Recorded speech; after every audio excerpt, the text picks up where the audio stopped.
New economic policy and business.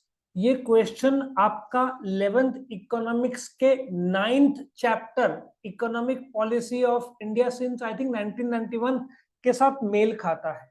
आपने यहाँ पे किया तो इकोनॉमिक्स में भी यूज कर सकते हैं 9th चैप्टर, और इकोनॉमिक्स का 9th चैप्टर किया तो ऑटोमेटिक ये आ जाएगा। नाउ ये समझने के लिए हमको इंडिया का थोड़ा हिस्ट्री समझना पड़ेगा कि ये न्यू इकोनॉमिक पॉलिसी क्यों गवर्नमेंट ने लाया।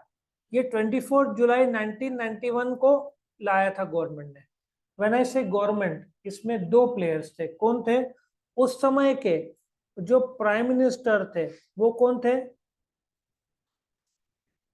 पीवी नरसिम्हा राव, ये उस समय के प्राइम मिनिस्टर थे। और फिनेंस मिनिस्टर कौन थे? Finance minister was doctor Manmohan Singh, काफी इंटेलिजेंट इकोनॉमिस्ट। ठीक है, बाद में फ्यूचर में वो प्राइम मिनिस्टर बने। नाउ ये जो 24 जुलाई 1991 से हम थोड़ा सा पहले चले जाते हैं, एक आध साल पहले या साल के शुरुआत में। तो 1990-91 में बिकॉज हमारे पॉलिसीज ऐसे थे कि बाहर की कंपनीज को हम आने देते नहीं थे, तो क्या हुआ, हमारा इंपोर्ट पेट्रोल का तो चालू था, तो हमारे पास फॉरेन एक्सचेंज लगभग खत्म हो गया। हमारे पास सिर्फ 2 से 3 हफ्ते का फॉरेन एक्सचेंज बचा था, जो आज पाकिस्तान की हालत है। और पाकिस्तान ने किसको अप्रोच किया अभी? आईएमएफ ने। सेम हमारे पास जब 2-3 हफ्ते का फॉरेन एक्सचेंज बचा था, हम किसके पास गए? आईएमएफ ने। अभी जो पाकिस्तान, आईएमएफ ने पाकिस्तान के लिए कंडीशंस रखे, वही आईएमएफ ने इंडिया के लिए कंडीशंस रखा। क्या रखा? कि जो डॉलर रेट है वो आरबीआई तय करता है, ठीक है ना, उसको फिक्स रेट बोलते हैं ना, उसको फ्लेक्सिबल कर दो, मार्केट रेट्स में कन्वर्ट कर दो। अपने देश ने वो स्वीकार लिया। अभी अपने डॉलर रेट मार्केट डिटरमाइंड है, नॉट आरबीआई डिटरमाइंड। उसके बाद हम हर जगह पे लाइसेंस सेंट्रल गवर्नमेंट से करवाते थे। उन्होंने बोला कि ये लाइसेंस की प्रथा बहुत बुरी है, वो हटा दो। ऐसे उन्होंने क्राइटेरिया रखे, ठीक है। और पाकिस्तान को कैसे मानना पड़ रहा है? उनका पेट्रोल रेट 272 तक पहुंच गया है, जहां 150 था, कुछ ही महीनों में 100-150 रुपए बढ़ गया। तो इंडिया ने वो माना और एक नया इकोनॉमिक पॉलिसी लाया, क्योंकि हमको कर्जा चाहिए था फॉरेन एक्सचेंज का। हमने खुद से नहीं लाया, मानते क्रेडिट जाता है डॉक्टर मनमोहन सिंह को, लेकिन असली क्रेडिट का हकदार है आईएमएफ। आईएमएफ ने फोर्स किया, हम तब तक कर्जा देंगे नहीं जब तक आप ये पॉलिसी इंप्लीमेंट नहीं करते हो। तो ये 24 जुलाई 1991 को लाया। इसमें 3 भाग थे। इसको एलपीजी पॉलिसी बोलते हैं, लिबरलाइजेशन, प्राइवेटाइजेशन और ग्लोबलाइजेशन। एक एक करके हम समझते हैं क्या होता है। नाउ लिबरलाइजेशन का मतलब क्या होता है? To give freedom. यहाँ पे पहला पार्ट है to give freedom. Now what sort of freedom? अभी एक जमाने में इफ तुमको एक कंपनी शुरू करना है, ठीक है, तो सेलफोन रख दे। ओके, तो 150 प्रकार के लाइसेंसेस लेने पड़ते थे, ठीक है। 150 लाइसेंस मतलब 2 साल आपका कहीं नहीं गया। तो यहाँ पे आजकल कैसे चल रहा है? Single window policy. Single window policy जहां पे हमको अलग अलग जगह जाने की जरूरत नहीं है, एक ही जगह पे हमारा काम हो जाता है, ठीक है। सो गवर्नमेंट ने लिबरलाइजेशन में थोड़ा लाइसेंसेस की प्रथा ही रोक दिया, एक्सेप्ट फ्यू कंपनीज, कि तुम कंपनीज एक्ट में रजिस्टर किए हो, अभी सेंट्रल गवर्नमेंट के पास जाने की जरूरत नहीं है। तो बहुत सारा लाइसेंसिंग की प्रथा गवर्नमेंट ने बंद कर दिया। लिबरलाइजेशन से इंडियन इकोनॉमी ने वर्ल्ड के साथ, बोलते ना, एक प्रकार का समझौता कर लिया कि आप लोग हमारे पास आओ, हम लोग आपके पास आएंगे। मुझे याद है उस समय सबसे पहला जो कंपनी शुरू हुआ था, फोर्ड 1996 को शुरू हुआ। फिर hyundai आ गया, मर्सिडीज आ गया, धड़ाधड़ फॉरेन कंपनीज आ गए, क्योंकि लिबरलाइजेशन में हम आने देते नहीं थे किसी को। हमारा पॉलिसी था प्रोटेक्शनिज्म पॉलिसी। प्रोटेक्शनिज्म पॉलिसी वो होता है कि आप देश के कंपनीज को ही संभालते हो, बाहर के लोगों को आने देते नहीं हो। तो हमने प्रोटेक्शनिज्म पॉलिसी चेंज कर दिया और कौन सा लाया, लिबरलाइजेशन। अभी लिबरलाइजेशन में क्या हो गया, गवर्नमेंट ने सबसे पहले क्या कैंसिल किया, लाइसेंसिंग सिस्टम को एबॉलिश किया। दूसरा, physical restriction on import and import duties. अभी ये क्या था, लेट अस अंडरस्टैंड। तुम क्वांटिटी इतना ही इंपोर्ट कर सकते हो, भाई क्यों ऐसा, तुम्हारी मर्जी, तुम जितना इंपोर्ट करना चाहो।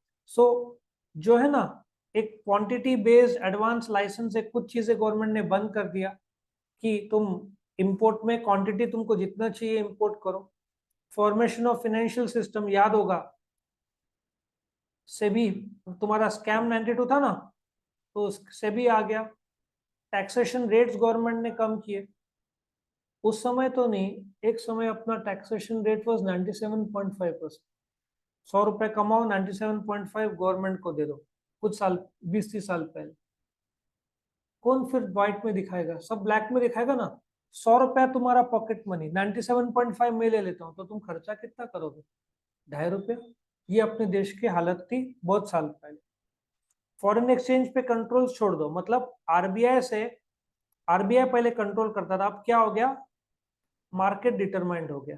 तभी मेरे को याद है डॉलर का दाम था $1 वॉज इक्वल टू 20, अभी $1 इज इक्वल टू 80। लोग बोलते हैं बहुत ज्यादा है, पाकिस्तान का 260 270 तक चला गया।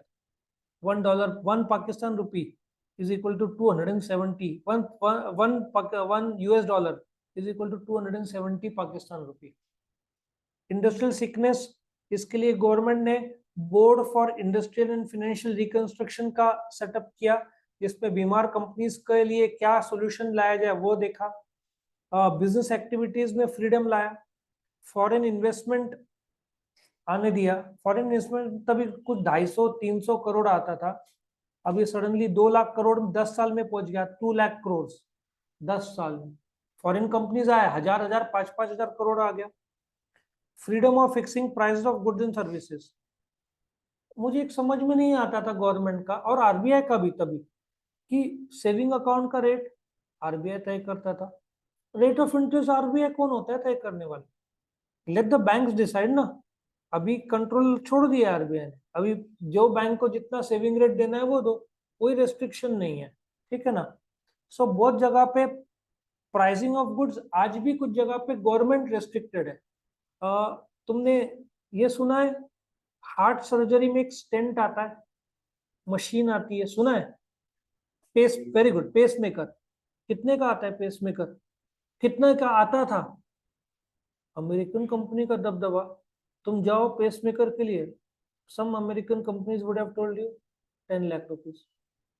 ये क्या था, इतना सा पेस मेकर 10 लाख रुपए का।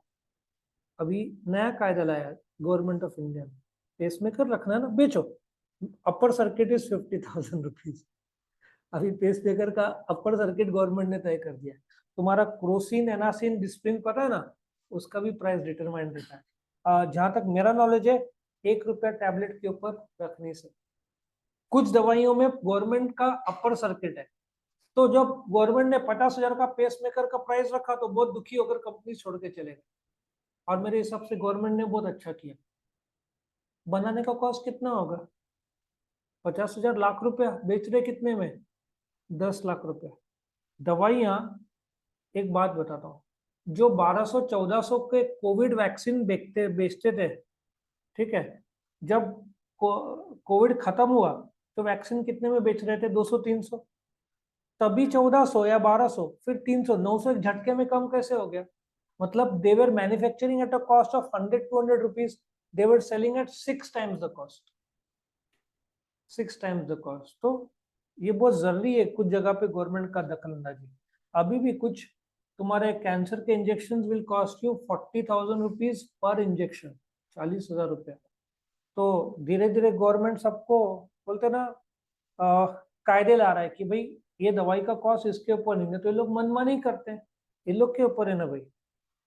Opening of basic telecommunication sector आ गया ना उस समय, उस समय सबसे पहले गवर्नमेंट बीएसएनएल और एमटीएनएल दो ही था ना, जैसे गवर्नमेंट ने इजी कर दिया, सबसे पहले आया एटीएनटी, एटीएनटी बाद में बना आइडिया, धीरे धीरे एयरटेल आया, फिर आया तुम्हारा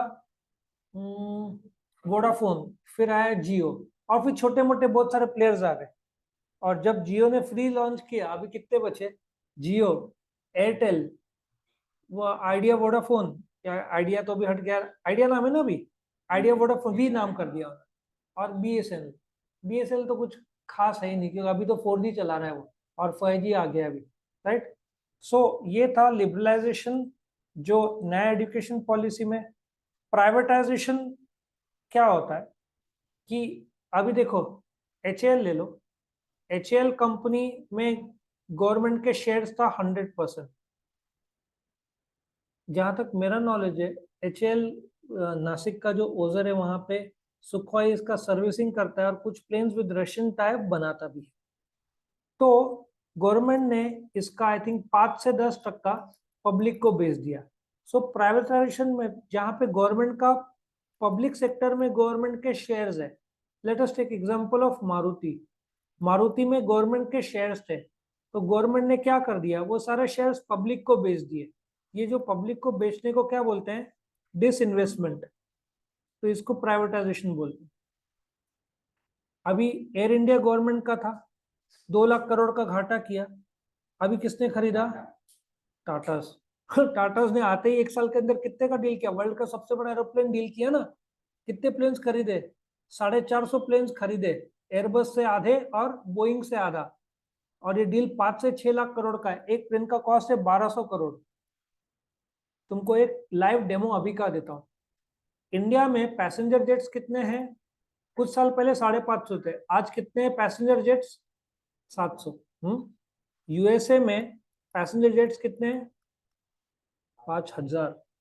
फर्क देखो। तो अभी टाटास ने कितने ऑर्डर किए?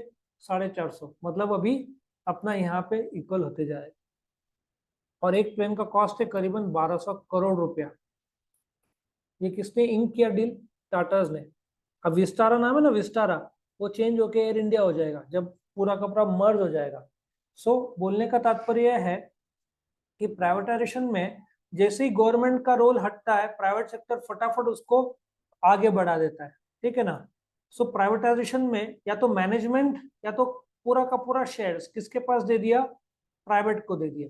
अभी गवर्नमेंट क्या कर रहा है? एलआईसी का भी 5-10% शेयर कम किया।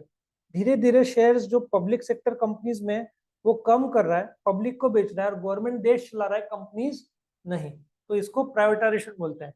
उसका सबसे बड़ा फायदा मोर एफिशिएंसी। एक एग्जांपल देता हूँ, बीएसएनएल और एमटीएनएल अभी भी गवर्नमेंट कंपनीज है, 50,000 करोड़ के ऊपर कर्जा है दोनों पे, और दोनों लॉस मेकिंग है। अभी पिछले 1 महीने पहले बीएसएनएल ने क्या लॉन्च किया? 4G। अभी इंडिया में चल रहा है 5G। मार्च 24 तक पूरा इंडिया 5G में आ जाएगा, लगभग सब 5G। कल ही रिलायंस ने 20 सिटी, ये लोग महीने में 100, 150, 200 सिटी कवर अप कर रहे हैं। तो बोलते ना मोर एफिशिएंसी, बीएसएनएल अभी भी 4G पे ही है, वो भी अभी लॉन्च किया, 5G कब लॉन्च करेगा? Less political interference. Maruti company के शेयर्स हट गए, मारुति आजाद हो गया गवर्नमेंट से। आज देखो मारुति का 15 लाख गाड़ियां बेच रहा है, 30 लाख का इंडियन कार मार्केट। अभी कौन सा लॉन्च किया है? जिमनी लॉन्च किया, और एक लॉन्च किया 2022 में। कार ऑफ द ईयर कौन सा था? ग्रैंड विटारा, सुना है नाम? कार ऑफ द ईयर, गजब गाड़ी, ग्रैंड विटारा। और नाउ बिकॉज गवर्नमेंट का पॉलिटिकल इंटरफेरेंस नहीं है, उसने जिमनी 8-8, 9-9 महीने का वेटिंग है ये सब गाड़ियों का, इतना रिस्पॉन्स मिल रहा है उसको। है नहीं ना गवर्नमेंट का, तुम अपना क्रिएटिव माइंड से काम कर रहे हो तो कितना फर्क पड़ता है। Reduction in labour problem. Now अभी एक एग्जांपल दूं, HMT, हिंदुस्तान मशीन टूल, हमारे टाइम में घड़ी आती थी, चाबी लगाओ, ठीक है, चाबी लगाओ। टाइटन आया, बोला कि कोई चाबी की जरूरत नहीं है, अंदर एक सेल आएगा, छोटा सा सेल आता है ना घड़ी में, आजकल के सारे घड़ी वैसे आते हैं। HMT पुराने टाइप के, सबके दादा पिताजी HMT, हमने भी वही घड़ी पहनी थी। और जैसे टाइटन आया, trendy, youngster friendly, HMT market से ही उड़ गया, ठीक है। तो गवर्नमेंट रहा ना, कई बार क्या बोलते हैं, बोलते हैं ना कि लेबर प्रॉब्लम्स होते हैं, प्राइवेट सेक्टर में लोग पैसा देके सेटल कर देते हैं, तो लेबर प्रॉब्लम प्राइवेट सेक्टर में होते हैं, लेकिन गवर्नमेंट जितना नहीं। Ensures accountability, jet Airways, Kingfisher airlines, जरा सा फ्रॉड हुआ, कितना 4,000 करोड़ बंद हो गया aeroplane Kingfisher airlines. Air India पिछले 14 साल में गवर्नमेंट ने 2 लाख करोड़ भरपाई किया। सो अकाउंटेबल तो होना चाहिए ना कोई, कैपिटल मार्केट डिसिप्लिन, तुमने नए नए प्रोजेक्ट्स प्लान्स लाए तो शेयर मार्केट में भी तो वैल्यू बढ़ती है, तो यहाँ पे फर्क पड़ता है। इसके बाद प्राइवेटाइजेशन में क्या क्या होगा, reduction in the number of industries reserve for public sector. मैं एक एक एग्जांपल देता हूँ। पहले इंश्योरेंस में अकेला बादशाह कौन था, आज कम से कम 30 के ऊपर इंश्योरेंस कंपनीज, ठीक है। पहले टेलीफोन किसके पास था, बीएसएनएल, आज वोडाफोन और तुम्हारा जियो ये सब आ गए। फिर पहले सिर्फ एयर इंडिया था, कितना अच्छा मौका था 20-30 साल पहले, it was only one, air India. फिर आया जेट, फिर आया धीरे धीरे इंडिगो, ये सब बाद में आए, अकेला एयर इंडिया था। वो एमिरेट्स कैसे गवर्नमेंट का एयरलाइन है, यूनाइटेड अरब, और एमिरेट्स में ट्रैवल करने में लोग लग्जरी फील करते हैं। आप इंडिगो में गए, आप इंडिगो का फोटो नहीं खींचेंगे, आप दिखाओगे कि आप प्लेन के अंदर हो, जो आजकल का फ्लेक्स या दिखाने का। बट लोग एमिरेट्स जाते हैं ना, दे शो एमिरेट्स में जा रहे हैं। Emirates is a luxury airline और कॉस्टली एयरलाइन, बाकी से ज्यादा टिकट रहेगा। बट एक एग्जांपल, अमेरिका से दुबई फ्लाई करने का it will cost you around 15 to 20 lakh rupees, Emirates, ठीक है। बट वो अल्ट्रा लग्जरी देता है, it is also owned by the government, but उसको बहुत एफिशिएंटली चलाया। I think every day probably they cook lakhs, या महीने में करोड़ के ऊपर खाना जो बनाते हैं उसका स्पेशल उन्होंने बनाया हुआ है। So they provide world class services. तो प्राइवेटाइजेशन में ये जो है सब प्राइवेटाइज हो गया ना धीरे धीरे। अभी इन लोग एयर इंडिया को कोई पूछता भी नहीं था, अभी टाटा ने खरीदा तो हो गया। बीएसएनएल को और कौन पूछता है, इफ आई आस्क यू 100 में से कितने लोग बीएसएनएल यूज करते हैं, बहुत कम, बहुत कम। एलआईसी, अभी तो एचडीएफसी, इतने सारे आ गए हैं, ठीक है। सो दूसरा डिसइन्वेस्टमेंट, मैंने बोल दिया, मारुति के शेयर्स गवर्नमेंट ने बेचे, एचएएल के थोड़े शेयर्स बेचे, एलआईसी के थोड़े शेयर्स बेचे, उसको क्या बोलते हैं, डिसइन्वेस्टमेंट।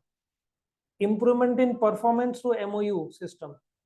नाउ एक कंपनी है इंडिया की, Bharat heavy electrical limited, electric का वो सब बनाते हैं, और कोई नहीं है, नंबर 1 कंपनी, बट कुछ कितने सालों से वो लॉस कर रहे हैं।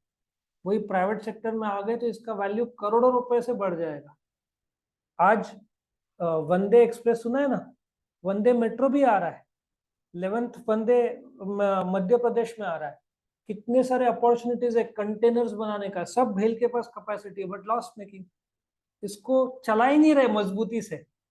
मतलब लोगों को क्या लगता है, पगार मिल रहा है ना, मिलने दो, so they are not running it. वो रिलायंस के पास होता तो आज बोलते ना ये करोड़ों में कमाया होता। So performance memorandum of understanding कर रहा है, लेकिन जहाँ गवर्नमेंट के लोग है ना वहाँ थोड़ा ढीला अपन आ ही जाता है। फिर ग्लोबलाइजेशन, ग्लोबलाइजेशन का simple logic is what, where world is one market, where world is one market, where there is free flow of goods and services, ये उसका लॉजिक है। मैं एक एग्जांपल देता हूँ, तुमको आज वर्ल्ड में चाइना का एक अलीबाबा ऐप था, सुना है? कुछ स्टूडेंट्स अलीबाबा से मंगा सकते थे। देयर वाज एक app club factory, if I am not wrong, club factory. तुम अलीबाबा, एक ग्रीन कलर के स्लीपर्स मेरे एक स्टूडेंट ने बोला था, उसने चाइना से मंगाया, चाइना के कुछ सस्ते आते हैं, अभी गवर्नमेंट ने सब पे बैन लगा दिया है। तो ग्लोबलाइजेशन क्या होता है, मेरे टाइम में फॉरेन की वस्तु रहेगी तो वी थॉट ये तो क्या गजब है, फॉरेन का कितना अच्छा होगा। आज तुम्हारा लगभग mobile could be made in China और ताइवान, तुम्हारा Nike shoes could be made इधर इन इंडिया और some other place, everything is globalised. जो रोल्स रॉयस गाड़ी बनाते हैं उस they source best of best on the world, India से कुछ जाता है, इंडिया भी वैसे ही करता है। जो रॉ मटेरियल है, बहुत सारे हमारे चिप्स कहाँ से आते हैं, ताइवान से आते हैं। हम गाड़ी 7 लाख करोड़ का बनाते हैं, 3.5 लाख करोड़ का गाड़ी हम बेचते हैं। सो इंडिया फॉरेन से कुछ चीज इंपोर्ट करता है, अच्छा प्रोडक्ट बनाता है और एक्सपोर्ट करता है, ये ग्लोबलाइजेशन का ही नतीजा है। हमारे बुलेट इधर जाते हैं अमेरिका, हमारे मसाले वर्ल्ड में सब जगह जाते हैं। If you see Infosys, Wipro, मुझे लगता है ये 50 के ऊपर देश में होने चाहिए, ठीक है ना। मेट्रो जो जर्मन मॉल है वो रिलायंस ने खरीद लिया इंडिया का। सो नाउ वर्ल्ड जो हैमले टॉयज है ना, वो किसने खरीदा? रिलायंस ने खरीद लिया। अभी एक एक करके इंडिया वाले बाहर जा रहे हैं और बाहर वाले इंडिया में आ रहे हैं। जैगुआर कितना अच्छा ब्रांड था, किसने खरीद लिया? टाटाज ने खरीद लिया। Corus steel, Tatas world number 13 था स्टील, कोरस को खरीदा, became world number 5। So Flipkart India का ब्रांड था, किसने खरीद लिया? वॉलमार्ट, कितने का? 1 लाख करोड़। सो ग्लोबलाइजेशन का ही एक जरिया है जहां पे तुम बाहर इन्वेस्ट करते हो, बाहर के लोग इधर इन्वेस्ट करते हैं। मेरे टाइम में, if I go back 20 years, Mercedes Benz Nashik में एक दिखी तो हम देखते रहते थे, अरे मर्सिडीज है। अभी तुम्हारे सामने से जाएगी ना, तुम ध्यान भी नहीं दोगे। आया समझ में? बिकॉज रेगुलर हो गया है। आई थिंक नासिक में मर्सिडीज से लेकर पोर्शे सब आ चुके हैं अभी। ऐसा कोई गाड़ी, मतलब इंपोर्ट किया हुआ है, शोरूम की बात नहीं कर रहा। ये ग्लोबलाइजेशन का ही तो नतीजा है कि you can easily get the goods from anywhere in the world. आज अमेजन से भी तुम अमेरिकन गुड्स यहाँ पे इंपोर्ट कर सकते हो। थोड़ा टाइम लगता है, 20 to 30 days लगता है, बट आ सकता है। मेरे को एक बुक चाहिए थी, इकिगाई, तुझे पता होगा, जापानीज बुक। और वो जापान से I had to bring it, और इट टुक मी 25-30 days, लेकिन आ गया। इंडिया में नहीं बनता। तो कुछ चीजें ऐसे हैं जो इंडिया में नहीं मिलता है, you can outsource from somewhere, आराम से मिल जाता है, अभी कोई दिक्कत नहीं। ठीक है। So next is globalisation includes the following, क्या क्या है उसमें? एंटी एक्सपोर्ट बायस, कोई रुकावट न लाओ। इंपोर्ट टैरिफ, इंपोर्ट टैरिफ अभी भी अपने बहुत ज्यादा है।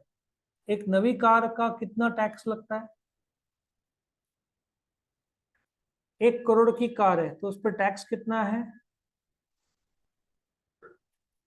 सो तुम्हारा कार पे टैक्स लगेगा 1 करोड़ 10 लाख। सो कार बन जाएगी 2.10। सो जो बोलते हैं ना 4 करोड़ की फरारी है, एक्चुअली उसका कॉस्ट इज 2 करोड़, 110% का टैक्स। और सेकेंड हैंड खरीदोगे तो tax rate is 180%। Electric vehicles है ना, इलेक्ट्रिक व्हीकल्स का टैक्स रेट क्या है वो भी तुमको बता दो। $40,000 से कम रहेगी तो इट इज 60%। 40 अबव $40,000 है तो इट इज 100%। अब समझ में आ रहा है टेस्ला क्यों नहीं आ रहा है? 40,000 इंटू 80 करो, कितना होता है? 32 लाख। और ऊपर का 32 लाख टैक्स का जोड़ो, कितना हुआ? 64। और डीलर मार्जिन करोड़ रुपया हो गया ना। और चार्जिंग स्टेशन कहाँ है टेस्ला? ये कारण है टेस्ला इंडिया में आसानी से नहीं आ रहा है। अच्छा, टेस्ला इंडिया में बनाना चाहता था, बट इंडिया से स्पेशल सब्सिडी एप्पल को चाहिए था, टेस्ला को चाहिए था। इंडियन गवर्नमेंट है मजबूत, दोनों को मना कर दिया। फिर टेस्ला ने बोला हम चाइना में बना के आपको देते। इंडियन गवर्नमेंट ने बोला हमको कोई जरूरत नहीं, हम खुद से ही सक्षम है। अभी टाटा नेक्सॉन ने शुरू किया व्हीकल, सबका आ गया। मर्सिडीज का सब 150-200 का माइलेज देते हैं। मर्सिडीज का EQ माइलेज कितना देती है बैटरी? सुना है मर्सिडीज का 1.5 करोड़ का गाड़ी है, इलेक्ट्रिक गाड़ी लाया उन्होंने, कितना माइलेज उसका देती है बैटरी? Single charge 850 kilometre. तो हमको टेस्ला की कोई जरूरत नहीं है। महिंद्रा भी आ गया, तुम्हारा 400 है ना, कौन सा महिंद्रा का XUV 400, वो भी इलेक्ट्रिक आ गया। अभी टेस्ला आया तो ठीक है, नहीं आया तो भी सक्षम है हम लोग, ठीक है ना। सो ये ग्लोबलाइजेशन ऐसा ही होता है कि तुम आराम से बोलते ना वर्ल्ड। अच्छा, रेड बुल तुम जो पीते हो, तुमको विश्वास नहीं होगा, रेड बुल एक थाईलैंड का ब्रांड है। थाईलैंड में लोग पी के एकदम मस्त एक्टिव हो जाते थे। ये आइडिया जो कंपनी है, दुकान, ये कहाँ की यार, एक देश का नाम मुझे याद नहीं आ रहा है। उन्होंने आइडिया लगाया और नाम बड़ा अजीब था, थाई नाम था। उन्होंने कहा थाई नाम से कौन खरीदेगा, इन्होंने नाम चेंज करके रेडबुल बनाया। Now it's a global company, 1 crore Red Bull बेचते हैं दिन में, 1 करोड़ तुम्हारे कैंस बिकते हैं। और उसमें यंगस्टर्स का तो सबसे बड़ा योगदान है। एक छोटा सा company Thai became world wide number 1 seller of energy drinks as they call it. आया समझ में? तो ये ग्लोबल ब्रांड बन जाता है। तुम्हारा सोनी ले लो, छतरी के नीचे बनाते थे। ऐसे में तुमको हर एक प्रोडक्ट का एग्जांपल दे सकता हूँ। होंडा साइकिल में बिठाते थे, एप्पल गराज से शुरू हुआ, माइक्रोसॉफ्ट बहुत छोटे पैमाने पे शुरू हुआ। सो ये सब ग्लोबल कंपनी बन गए क्योंकि world became one market for them. और अभी एक बन रहा है चैट जीपीटी। ठीक है, मैं जरूर बोलूंगा आज, जरा उसको यू देखना। ग्लोबलाइजेशन का फीचर्स क्या है? तुम कहीं पे भी बेचो, कुछ भी बेचो। एक सिर्फ नासिक में एक चिपोटले, चिपोटली या चिपोटले प्रोनाउंस करता सुना है? वो नासिक में नहीं आया, स्टारबक्स आ गया। हम लोग तो ये सोच देखते रहते हैं, वर्ल्ड इतना आगे, इतने अच्छे अच्छे ब्रांड्स है वर्ल्ड के फूड के। हम तो पिज्जा हट और इसमें there are so many good US के ब्रांड जो धीरे धीरे इंडिया में आ रहा है। उन्हें भी नासिक 4-5 साल में वो भी आ जाए। अभी का ट्रेंड क्या हो रहा है? ग्लोबलाइजेशन भी जाने दो। जो बॉम्बे का फेमस पाव भाजी है ना, अमर करके नासिक में आ गया। जो वो चाय कौन सा, ये वाले, ये लोग एक एक करके ऐसा एस्टेब्लिश कर रहे हैं। इंडिया के या नासिक के बाहर जा रहे हैं, बाहर के नासिक सुला वो बाहर। तो यही ग्लोबलाइजेशन है, वह तुम आसानी से बाहर जा रहे हो, बाहर का आसानी से इंडिया में आ रहा है। ठीक है, आराम से फॉरेन पार्टिसिपेशन होता है। और बोलते हैं ना पॉजिटिव, तुम्हारा सेल बढ़ गया है, मार्केट और इकोनॉमी पूरे वर्ल्ड में असर होता है। What about product quality? World का सबसे बेस्ट क्वालिटी प्रोडक्ट कौन सा है? एक कानबान सिस्टम है, टोयोटा के गाड़ियां, टोयोटा का कानबान सिस्टम। कोई भी इंजन 10 लाख किलोमीटर नहीं चलता, टोयोटा के इनोवा का वो लोग 10 लाख किलोमीटर तक चलने की ताकत रखता है। अब टोयोटा से पहले अपने गाड़ी नॉर्मल थे, टोयोटा आने के बाद तुमको compete करना है तो क्या करना पड़ेगा? क्वालिटी बढ़ाना पड़ेगा। अपनी क्वालिटी देखो। सो ग्लोबलाइजेशन में तुमको क्वालिटी। अच्छा, हमारे टाइम में कसेट आते थे, सुना है कसेट? टेप रिकॉर्डर आता था, कसेट डालने का उसमें और प्ले करने का। अभी तो सब मोबाइल में ब्लूटूथ से चलता है। वो लोग क्या करते थे, HMV बहुत फेमस था हम लोग के टाइम में, किशोर कुमार चलते थे। तो इंडिया के लिए नॉर्मल कसेट, फॉरेन के लिए अलग पैकिंग। सो ये लोग फॉरेन के लिए अलग पैक करते थे, इंडिया के लिए अलग।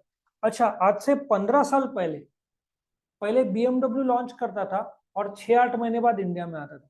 ठीक है, और उनका लेफ्ट व्हील ड्राइव था। समझ में आया? अभी क्या हो गया, इंडिया का राइट व्हील ड्राइव है ना, अभी वो लोग दोनों का बनाते हैं। टोयोटा भी लेफ्ट व्हील ड्राइव और राइट व्हील ड्राइव दोनों बनाते हैं, और इंडियन कंडीशंस के हिसाब से उसको मॉडिफाई करो। पहले एप्पल अमेरिका में लॉन्च करता था और कुछ महीने बाद इंडिया आता था, अभी ग्लोबल लॉन्च हो गया। लॉन्च किया, उसके 15 दिन के अंदर कहाँ आ जाता है? इंडिया में आ जाता है। ये फर्क आ गया है, बहुत फास्ट मूवमेंट हो रहा है वर्ल्ड का। इनफैक्ट आज तुम्हारे लिए बैंकॉक ट्रेवल करना टिकट के हिसाब से ज्यादा सस्ता है as compare to peak season में। शिमला साइड या दिल्ली साइड के टिकट्स है ना, लास्ट मिनट में फॉरेन टूर ज्यादा सस्ता पड़ता है as compare to certain Indian places. इतना ग्लोबलाइजेशन का पॉजिटिव असर हुआ। ठीक है, इम्पैक्ट क्या हुआ है? कंपटीशन बढ़ गया है, कस्टमर्स का demand. S23 ultra 200 mega pixel, मैंने जो सेल लिया इट इज 16, क्या बोलते हैं रैम, क्या बोलते हैं 16 और 256, उसमें और 8 बढ़ाने का सुविधा है। मेरे मन में अगला मैं लूंगा तो 24 या 32 इंस्टॉलेशन। मतलब तुम खुश नहीं होते, 8 GB भी फास्ट है, बट यू वांट मोर। अच्छा, मैं कैमरा देखता नहीं, बट तुम लोग सबसे पहले क्या देखोगे? कैमरा। सो 200 मेगापिक्सल लॉन्च कर दिया, कितना आगे जाएगा देखते हैं। और उसमें स्पेस है ग्रोथ का, सो डिमांडिंग कस्टमर्स बहुत डिमांड करते हैं। वायरलेस चार्जिंग गाड़ियों में तो अनलिमिटेड डिमांड आ गया है। ठीक है ना? तुम्हारा आईफोन का बहुत अच्छा है, एक को हार्ट अटैक आने से पहले उसमें रीड होता है ना, उसने वो पकड़ लिया, जान बच गई। अभी अमेरिका में एक्सीडेंट हो गया था, खाई में कार चली गई थी। आई थिंक वो बेहोश हो गया था, मोबाइल ने मैसेज भेजी, लोकेशन भेजा। और आईफोन का जो सैटेलाइट वर्जन अमेरिका और कनाडा में, तुम, तुम्हारा रेंज नहीं है बट सैटेलाइट के थ्रू तुम कांटेक्ट कर सकते हो, कितना बढ़िया है। सो बोलते हो ना, कस्टमर्स का डिमांड के हिसाब से आ रहा है। टेक्नोलॉजिकल एनवायरनमेंट, तुम मोबाइल का जो टेक्नोलॉजी है वो, अच्छा, एक तुमको नया टेक्नोलॉजी, लाईफाई सुना है? लाईफाई, तुम लोग ना बड़े बड़े बात करते हो, कुछ पता नहीं तुम्हें। तुम्हारा जनरेशन लाईफाई में देखेगा। वाईफाई रेडियो फ्रीक्वेंसी यूज करता है, वाईफाई लाइट फ्रीक्वेंसी यूज करेगा, और ये मोबाइल में मैं सुन रहा हूँ कि आएगा। वाईफाई सिक्योरिटी वाइज बहुत अच्छा है, स्पीड वाइज 5 से 10 गुना फास्ट। सो लाइट फ्रीक्वेंसी पे ये अब काम शुरू हो गया है इस पे। आई थिंक नोकिया, ये लोग सब, नोकिया पहले मोबाइल बनाता था ना, अभी 5G का नेटवर्क। अभी मैं पढ़ रहा हूँ कि नेक्स्ट जन, और ये लाईफाई में 2 साल तो सुन रहा हूँ बट इम्प्लीमेंट नहीं किया। जो LiFi will use light to transmit information and it will transmit at the speed of light. तो तुम्हारा जनरेशन लाईफाई टेक्नोलॉजी तो देखेगा ही देखेगा, शायद कुछ साल में आ जाए। अभी तो वाईफाई चलता है और उसका स्पीड वाईफाई का लिमिटेड जो भी रहता है, लाईफाई का तो सब अनलिमिटेड में पहुंच जाएगा। बहुत गजब है लाईफाई का टेक्नोलॉजी, देखना गूगल में बाद में। नेसेसिटी फॉर चेंज, तुमको हर चीज नया चाहिए। ह्यूमन रिसोर्स, पुणे में चले जाओ, इन्फोसिस में 40-50 देश के लोग काम कर, ग्लोबल वर्कफोर्स। तुम दुबई में चले जाओ, कहीं पे भी चले जाओ, तुमको टीचिंग लाइन में 8-10-15 देश के टीचर्स मिल जाएंगे। कहीं पे भी चले जाओ, टैक्सी चलाने वाले पाकिस्तान बांग्लादेशीज है, गोल्ड के दुकान में जो काम करने वाले इंडियंस है, तुमको पाकिस्तान, बांग्लादेशीज, फिलिपिनोज, इंडियन, और बड़े पोस्ट पे अमेरिकन, ये सब आते हैं। कतार में चले जाओ, कतार में तो, दुबई में तो 60% फॉरेनर्स है, कतार में लगभग सब बाहर के लोग हैं। कतार या कौन सा जगह है वो, सब यूनाइटेड अरब एमिरेट्स में। शारजा लगभग पूरा इंडिया वाला है, नाम है यूनाइटेड अरब एमिरेट लेकिन आधे जितने इंडियंस हैं। सो ह्यूमन रिसोर्स वर्ल्ड में, the customer oriented market.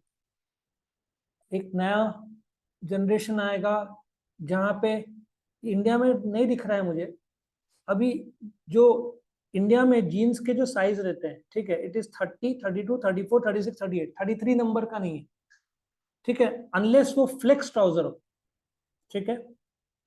America में Levi's is the inventor of jeans, ठीक है। वो क्या बोलते हैं, तंबू बोल रहा था ना, टेंट के लिए बनाते थे, और एक बार ऐसे ही वर्कर्स के लिए बनाया, वर्कर्स को बहुत अच्छा लगा, उससे जीन्स बन गया। ओरिजिनल लिवाइस 501 कुछ है ना। सो लिवाइस देखा जाए तो इज द क्रिएटर। तुम एक रूम में जाओगे, there are cameras, it will shoot, तुमको टाइट क्लोथिंग दिया जाएगा, तुम्हारा साइज मेजरमेंट यहाँ पे करो कार्ड से, वहां पे फैक्ट्री में बनना शुरू हो जाएगा, तुम्हारे घर पे आ जाएगा। क्या गजब टेक्नोलॉजी, समझ में आ रहा है। और मेरा अनुभव है, because I have used all the Indian brands, all the brands, तुम जो भी नाम लोगे मैंने यूज किया है। सब ब्रांड्स के साइज अलग है, सब ब्रांड्स के साइज अलग। शूज का भी एक इंडियन, ब्रिटिश, यूएसए, सबके साइज अलग। There are always problems with the sizes in India, कोई स्टैंडर्ड उसके पैरामीटर्स है ही नहीं। से उसमें भी आजकल टाइट फिटिंग, क्या नाम है उसका, एक नाम है मुझे नाम नहीं है, स्किन, अल्ट्रा स्किन, उसमें एक ही, if you take a, India का सबसे best brand Louis Philippe Raymonds Arrow में माना जाता है। इसमें क्या नाम बोला था तुमने, नहीं, slim fit, slim fit, ultra slim fit, और रेगुलर, उसमें भी इतने डायमेंशन उन लोगों ने किए हैं। So all the trousers will not have the same fitting, because if waist supposedly 90 inches है, ये लोग किस पैरामीटर पे मेजर करते हैं वो उन लोग को ही पता। सो ये बहुत अच्छा तरीका, शूट कर लो और डायरेक्टली तुम्हारे घर पे, कॉस्ट ज्यादा रहेगा बट तुम कंफर्टेबल तो रहोगे, राइट। और जो फ्लेक्स फिट है वो हर जगह नहीं मिलता, सो ये प्रॉब्लम होती है। Discontinuation budget support by the government, खुद कंपनीज अपने में सक्षम हो गए, नो बडी नीड्स एनी फैसिलिटी। और वैसे भी 60 ईयर्स के ऊपर 50% डिस्काउंट मिलता है ना रेलवेज का। इफ यू आर ओवर 60, तुमको 50% में तुम जा सकते हो, और मैं इसके सख्त खिलाफ हूँ। क्यों गवर्नमेंट रेलवे से लूटने का, भरो ना, पूरा भरो ना, क्या दिक्कत है। सो ये जो है ना गवर्नमेंट सपोर्ट, ये सब, business organisation must work in hard to survive. Globalisation में तुमको, मारुति को बहुत मेहनत लेना पड़ा। अभी बजाज, कल का न्यूज, उन्होंने ई व्हीकल लॉन्च किया किसी टाइप स्टार्टअप के साथ में, कल ही लॉन्च किया। सो बजाज भी, पल्सर, एक लाइफ के बाद पल्सर भी टूटना ही है ना, उनको भी पता है ई व्हीकल के बिना वो लोग भी टिकेंगे नहीं, तो उन्होंने कल ही लॉन्च किया। और एक्सपर्टीज, आज का जमाना एक्सपर्टीज का है। जब मुझे एक जन बोलता है ना, I can dance, I can do this, बोलता हूँ कि but what special things you can do, one thing just tell, एक चीज में बिकम अ मास्टर। आजकल expert, jack of all trades का जमाना बहुत कम है, एक्सपर्टीज का जमाना आ गया। इनफैक्ट बॉम्बे में chartered accountants will charge you 50,000, ठीक है। तुम्हारा वो जो है ना हेयर कट वाला, कौन है, क्या नाम है उसका, Hakim, they will charge you 5 digit figure, 5,000। Javed Habib ना, 5,000 तो मिनिमम स्टार्टिंग होगा, और यहाँ पे 50 रुपए में भी है, 100 और 50 रुपए में। सो कैलिबर की बात, तुम्हारे पास कितना कैलिबर है ना, वो एक्सपर्टीज का जमाना आ गया, पूरा एक्सपर्टीज, ठीक है। सो इस प्रकार से ये जो क्वेश्चन है that is new economic policy and business खत्म होता है। कोई क्वेश्चन है? ऑलराइट, खत्म होता है।